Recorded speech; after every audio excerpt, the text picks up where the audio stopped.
আজকের খবর দেখেছি? না দেখিনি তো। কেন, কি হয়েছে? আরে আজকে সকালবেলায় মল থেকে পালানোর সময় সিসিটিভি ক্যামেরায় তো ফেস দেখা গিয়েছে।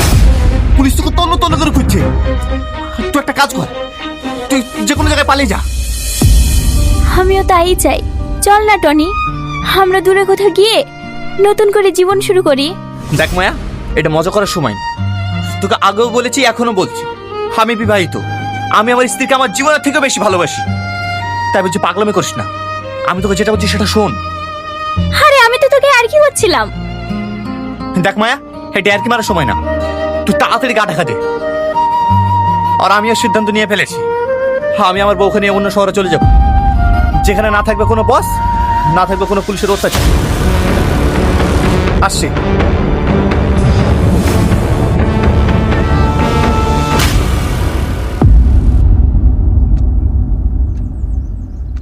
ওগো, আমরা চলে তো যাব। বাড়ির মালিককে কিছু বলেছো তো?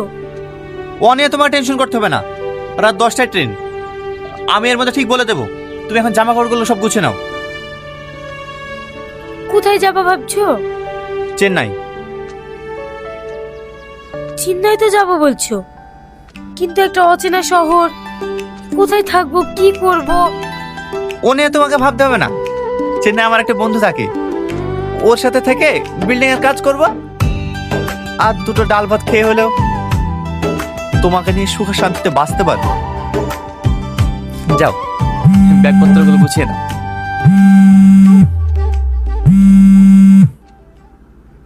হ্যাঁ মায়া, বল। অ্যাক্সিডেন্ট হয়েছে? কোন নার্সিং হোম? ঠিক আছে, আমি এক্ষুনি আসছি। কি গো, কার অ্যাক্সিডেন্ট হয়েছে? মায়া অ্যাক্সিডেন্ট করেছে, আমাকে এক্ষুনি যেতে হবে। হ্যাঁ, আমিও যাব। তুমি বাড়ি গিয়ে দাঁড়াও, আমি শাড়িটা চেঞ্জ করে আসছি। ঠিক আছে, তুমি তাড়াতাড়ি আসো।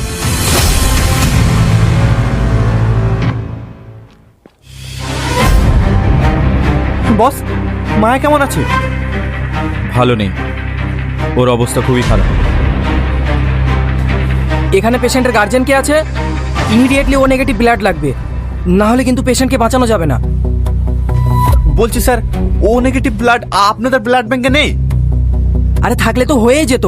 আপনি ইমিডিয়েটলি ব্লাডের ব্যবস্থা করুন, না হলে পেশেন্টের কিছু হয়ে গেলে কিন্তু আমাকে দোষী করবেন না।